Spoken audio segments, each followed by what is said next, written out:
Car Audio.etc is proudly supported by Auto Sound and Security.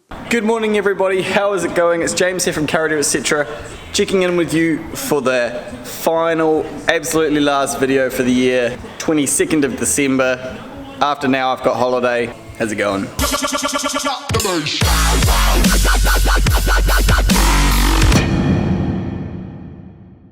So yes, this is the last video for Car Audio.etc Season 2. I will be back in January at some point with another video. I don't know what yet at this point. Maybe I'll keep you guys up to date on Facebook and on the community tab of YouTube, but I don't know what I'm doing yet. But I will see you guys again in 2018. But before I say goodbye, I've got a little job to do.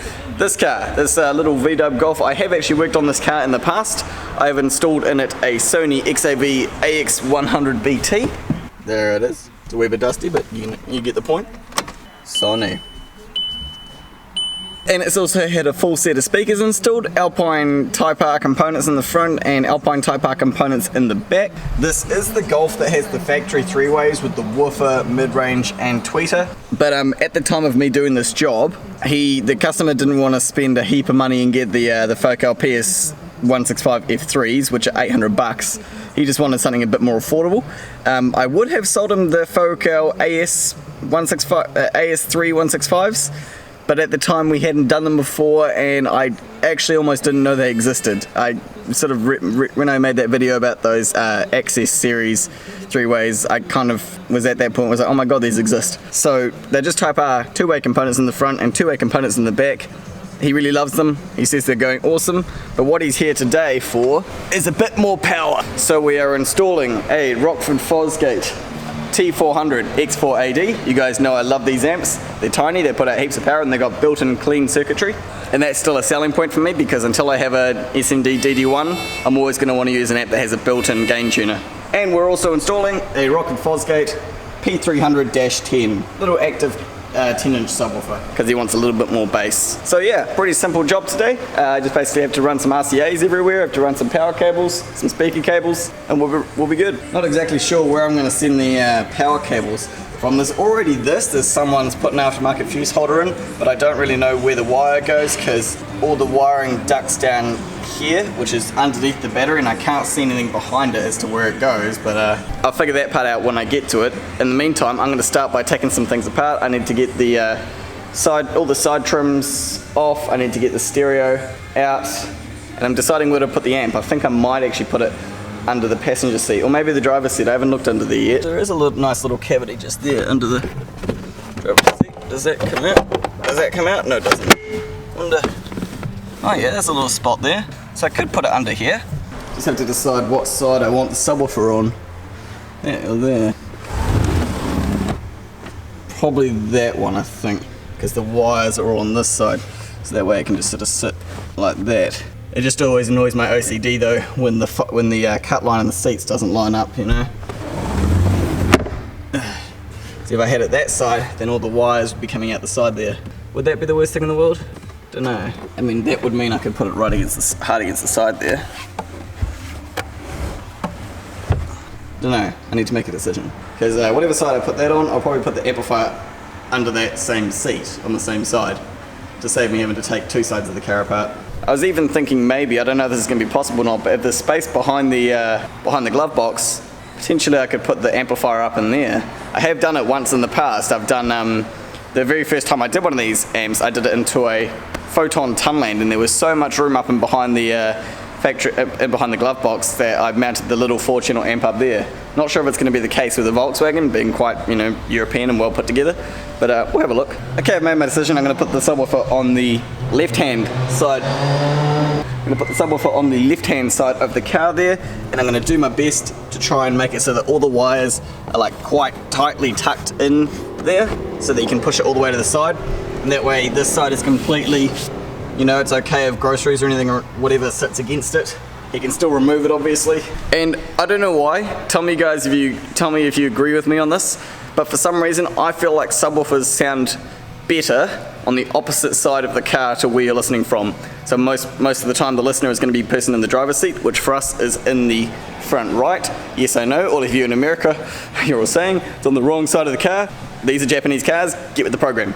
Do you agree? Do they think the subwoofer sounds best on the opposite side of the car to you or the same? Because I feel like every time I put a subwoofer on the same side of the car as where you're listening from, you can kind of like pinpoint where it's coming from. You're like, oh, it's just right behind me. Whereas when you put it on the opposite side, it feels a bit, to me, a bit more omnipresent. And you guys know how I like my sound. I like it to feel like the sound is just appearing inside your brain rather than you hearing it come from here, here, and here. So I don't know, just let me know what you guys think. But that's what I'm doing. So I'm gonna put the subwoofer on the left-hand side, the amplifier on the left-hand side. So I'm gonna get out the stereo, the glove box, all the trims that go all the way along, and go from there. Time lapse.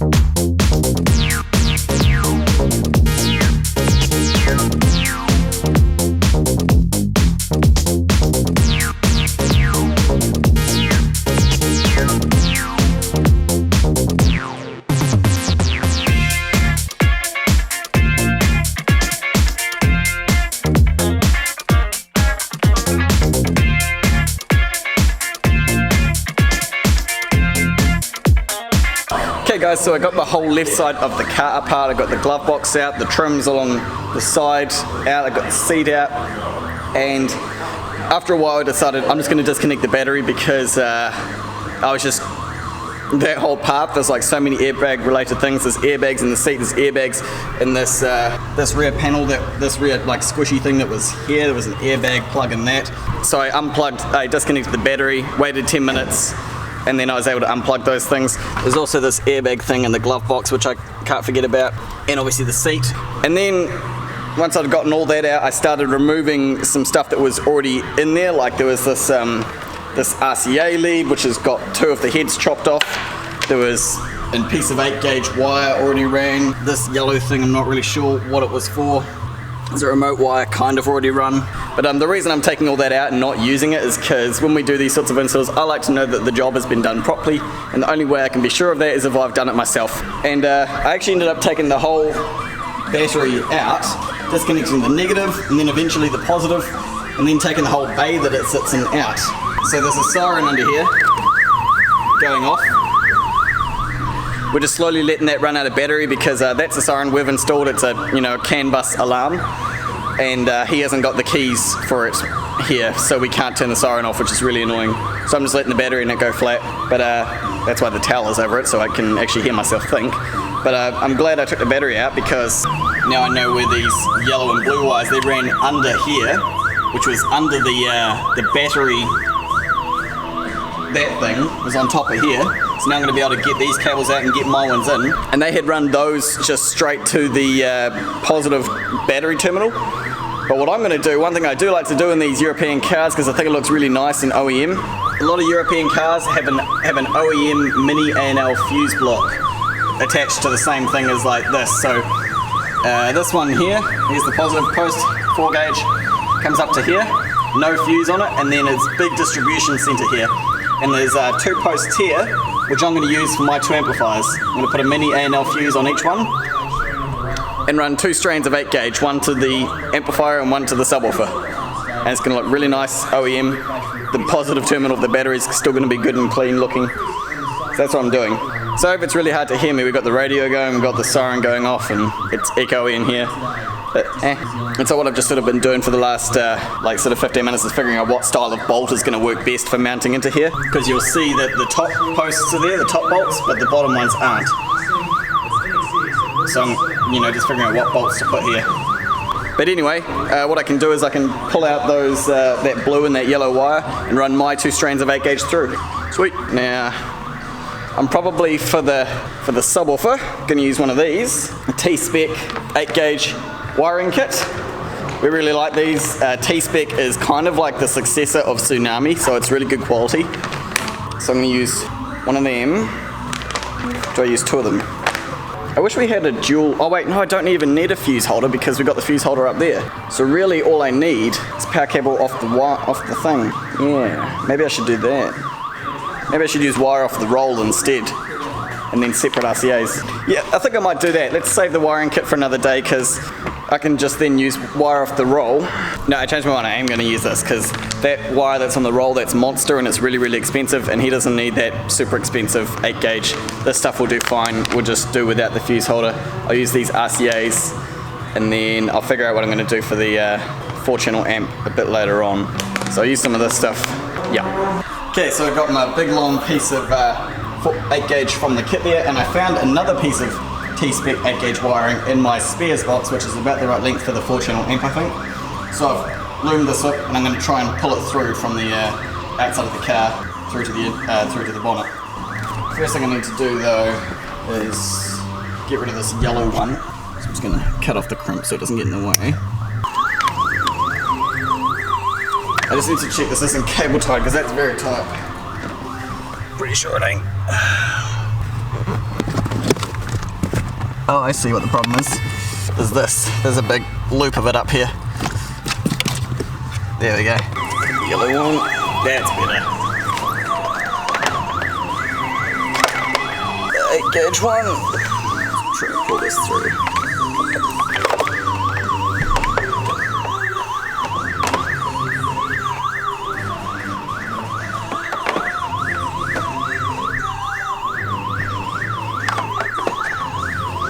Oh, gets tighter. Yeah, there it goes. Yes. Sweet. Cool. There we go. There's my red ones. And they're going to follow the factory loom, obviously, come down and loop up to their fuses up there. I'm going to get that done now. I'm going to wire those up to their fuses onto the distribution block and then tighten them and lay them in their tracking and cable tie and everything like that. And then I'll show you guys how that looks, and then I'll be able to put the bonnet area sort of back together and start running my wires through the inside of the car. Okay guys, I've got the power wires done and routed. You can see just here we've got on the left a 40 amp fuse for the 4-channel and a 30 amp fuse for the subwoofer on the right, and then those wires just duck down through the factory mounts along the track, and then they go through the grommet in around behind there. It's going to be impossible to see, but you can just see them there. They just sort of duck in. And so now I can put this whole sort of deal back together. Now this thing has to go on first. This thing's not particularly easy to put on. It has to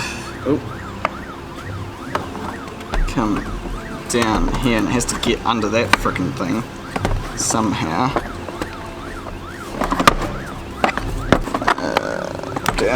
Down I see. There we go. Down. Forget the negative terminal. There we go. Okay, there we go. Now it's going to make these bolt holes all line up. These massive long bolts in. 1, 2, 3. There we go. Now the battery.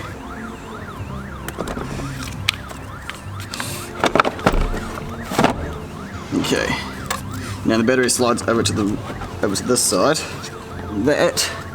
so that we can put this thing down here to clamp it down.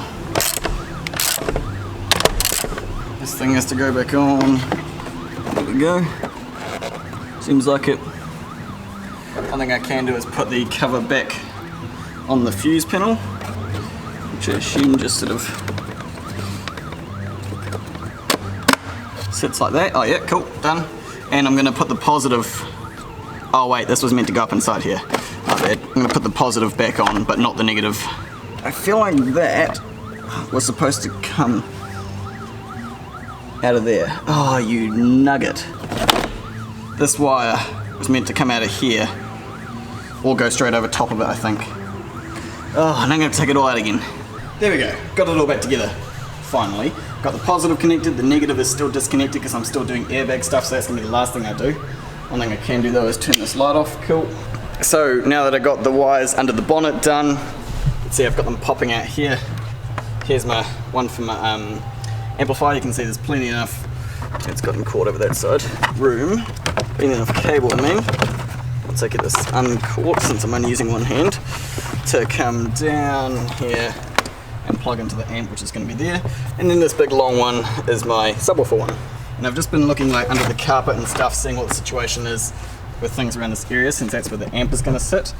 It's going to go like this all the way to the back, and I've just been trying to figure out how I want to secure it to the ground, to the floor I mean. And I think the way I'm going to do it, because I can't see anything underneath the car at this point because it's all held off with plastic, so I think what I'm going to do is put something under the carpet to kind of act as like a bottom plate that will clamp it to the carpet itself. So basically bolts will go through, or screws will go through the mounting points and into it, and that way it's not going to be able to be like pulled out, because the big piece of wood or whatever it is that I use will be under there. And yeah, so that's going to how I'm going to secure it. I'm thinking I might try and find something that's got like an upwards lip as well, so like nothing could be like hit against it. I'm just going to have a look around, see what I can find. But yeah, I'm thinking the RCAs are going to come down this side and out of there into it, and then obviously the powers and speaker wires will go into this side. Okay, so I think I've got a bit of a plan for what I'm going to do for the amp.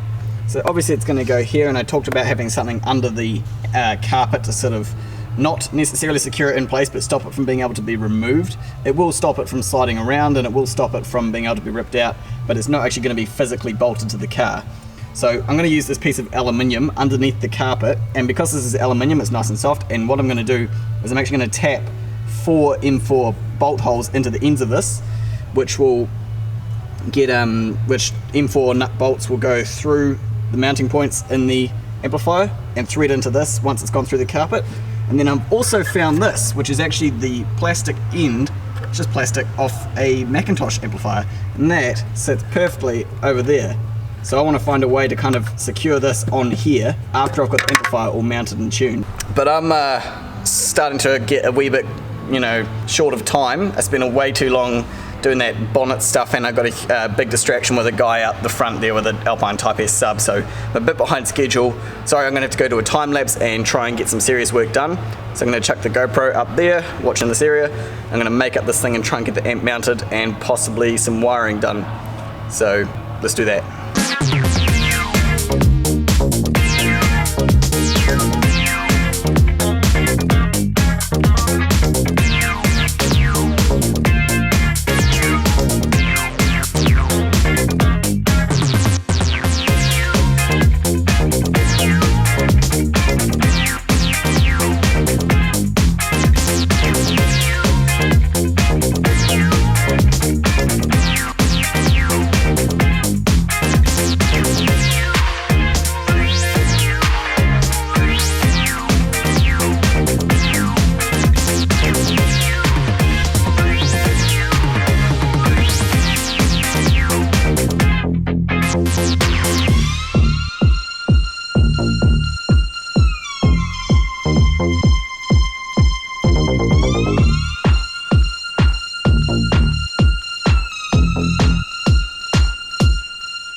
Okay guys, so I got pretty much all the wiring done. Got the speaker wire connections popping out here. They run around behind the amp and up to the speaker connections behind the head unit there, which is all back together.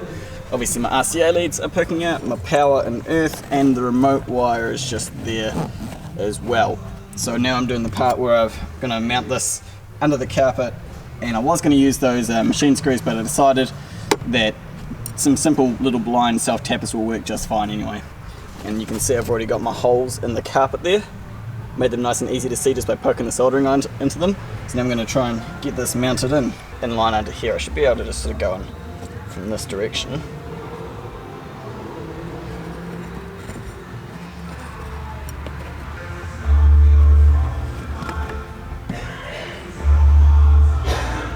There we go, 1, 2, 3, 4. Cool, they're all lined up. Sounds like the grunt got that sub going. Take the plastic off. Now let's check the switches on that. No switches on that end, no switches on this end. So all I have to do is plug things in. Now, let's get one of these. Now I have to try and get this screw through here into the middle. That's going in. Cool, 1. Cool, that's working. 2, 3. Okay, cool. So that's all good. Just move the amp as far back as possible. Just tighten this up. Cool. So as you can see, yeah, the amp's not necessarily secured to the floor, but there's a great big metal plate under there, which is going to make it impossible to be able to rip it out. So that's not going anywhere. And now I can plug the RCAs in. Might just need my little phone torch to know which is front and rear. That one there is rear and front. Okay, they're plugged in, and then the speaker wires should just reach around and plug into there, which it looks like they will, so that's good. Sweet. Now I have to, at some point, after I've tuned, I have to figure out a way to mount this nicely to here. So I'm just going to tune this real quick. Just realized I can't actually tune this because the battery is disconnected. So I'll have to, complete the job, get everything back together except for having this on and the seat bolted down. I have to have the seat plugged in but rocked back so that then I can play some test tones through the stereo and tune the gains on this, and then plug the speakers in and then put it all back together. So that'll be one of the last things I do, I guess. But I can work on the power wires. Okay guys, so we've made some decent progress getting along here. Grant has actually been helping me working on the subwoofer side of things. We've got the wires run all the way along there, and he's just been, I think what's he done? He's duct taped some wires here. Looks like he's done his ground just here on the pinch weld, which looks good. And then it's all popping out of that hole there, and I will eventually obviously shorten this all up to the right length so that the sub can sit right against here. In fact, I might start working on that next so that I can get all the excess back up inside here, and then we can put this panel back on, plug the seat in, get the power on the battery so that all the airbags are okay, and then do some tuning. But that little cover that I was talking about, I figured out a way to do it so I don't have to actually make anything really. All I've done is put some hook side Velcro along the whole bottom edge there and under there and there. And then this, literally just like lines up with there and there, and then you just put it down, push that bit of carpet up, push this bit of carpet up, and it's just sitting there and it's not going to fly around or go anywhere. There's a little piece of this foamy stuff under that section there, so if it wants to come down onto the amp, it's nice and soft. I was thinking maybe I could actually even take that off, but I'll just leave it there, it's fine. But yeah, that's not going anywhere, and I can get it off just by de-velcroing it. And that works really well. But yeah, maybe I'll do the subwoofer wiring now, and then I can get the excess tucked into that cavity.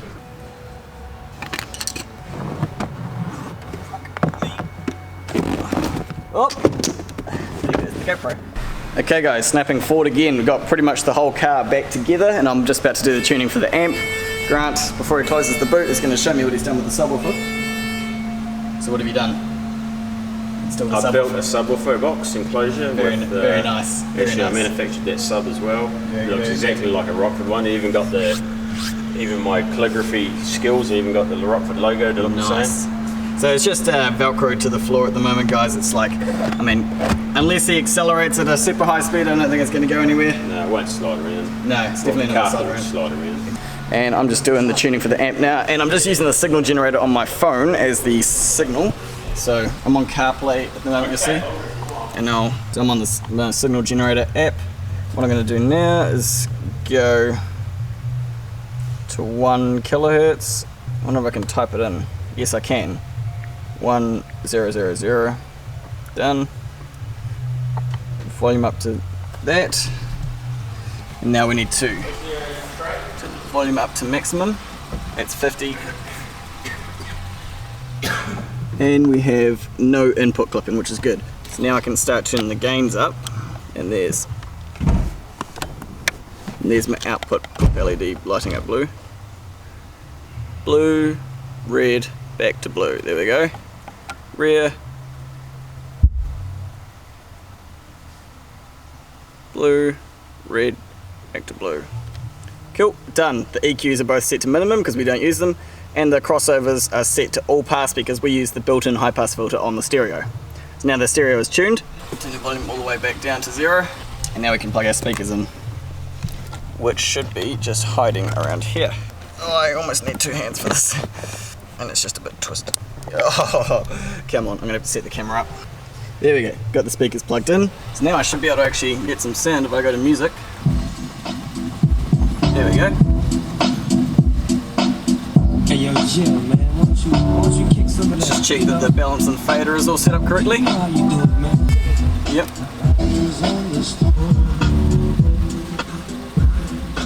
That's great. Cool. So we're done with the amp. We can get our little cover panel, which I have so cleverly designed by Macintosh in collaboration with Macintosh. And then this just sits over top of the amp, just there. Amp's nicely hidden under this thing. Cool.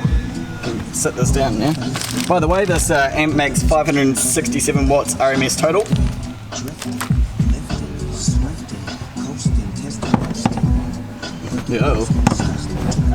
Oh god. Seriously impossible to do anything with one hand, eh? Right guys, the golf is pretty much done. Sorry about the video today being kind of like choppy and jumpy, but point is it's a pretty simple job. You've seen the most part of it. I'll just show you everything now that it's all good and finished, and I need to finish up this video before my battery in the camera dies, so that's why it's kind of been all jumpy. But anyway, seat's all back in, looking all good. This is with the seat all the way back, I believe. You can see just at the front there's that plastic panel, which is going to be like the anti-kick panel to prevent anything from hitting on the amp, so that's nicely hidden under there. And when the seat is all the way forward, you can't see it either because there's that lump there with the heater vents coming out actually behind the amplifier, so that's cool. With the bass knob for the subwoofer, I ended up just sort of screwing it to this panel, which is removable under here, and I just had to move his extra cigarette lighters over slightly so that it could still flop up without hitting anything. But that works. Nice. Just a reiteration of what the deal with the wiring was. Comes out of around here, although actually it's more there. You can see the two wires there, which when you slide this forward, there's the fuses there, looking all nice and fancy and OEM. That's how I like it.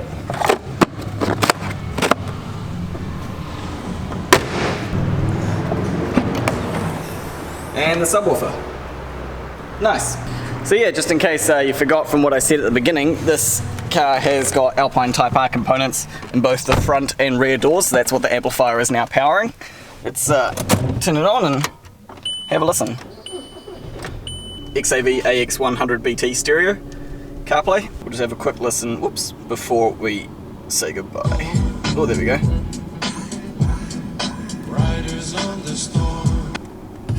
Now, usually I don't do this, but go ahead on, break them off with a little previews of the remix. Now, I'm not trying to be rude, but hey, pretty girl, I'm feeling you. The way you do the things you do reminds me of my Lexus cool. That's why here's the remix to ignition. It's hot and fresh out the kitchen. Mama rolling that body, got every man in here wishing. Sipping on coke and rum. Sounds real good. There's a good amount of bass as well. Like, sweet. Like murder, she rolled. Those little Rockford Fosgate active subwoofers do such a good job for what they, you know, for the size of them. They're only like a 300 watt RMS little amplifier. Realistically, it's a prime amp, so that's probably more along the lines of 280.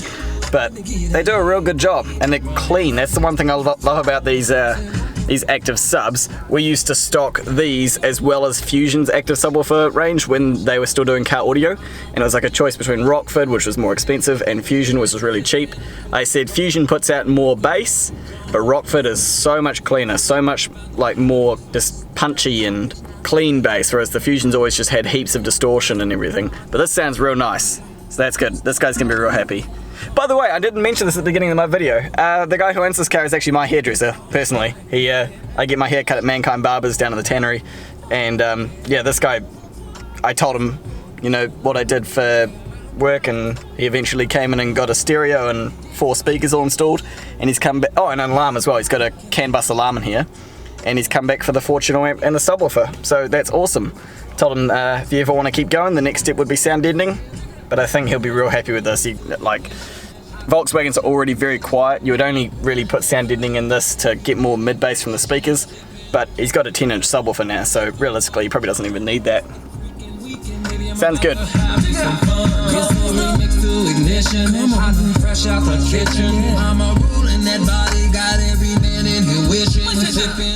Cool beans. So that's me pretty much done for the day, guys. Nice and easy job for us, not something that we're pretty, you know, used to, so it worked out good.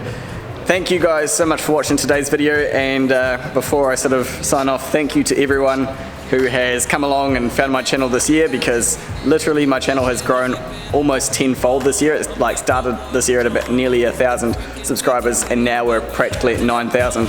So thank you guys so much for all of your watching, your likes, your comments, the support on Patreon. You guys are awesome. I will be back in the new year with a brand new season. Not sure what I'm going to film yet. I'm just going to have to hope that we get some more work. But yeah, thank you guys again so much for watching. Choose to be happy. Merry Christmas. Happy New Year. I will catch you in the new year. You want to say bye, Graham? Bye. Kite Ano. Have a good one.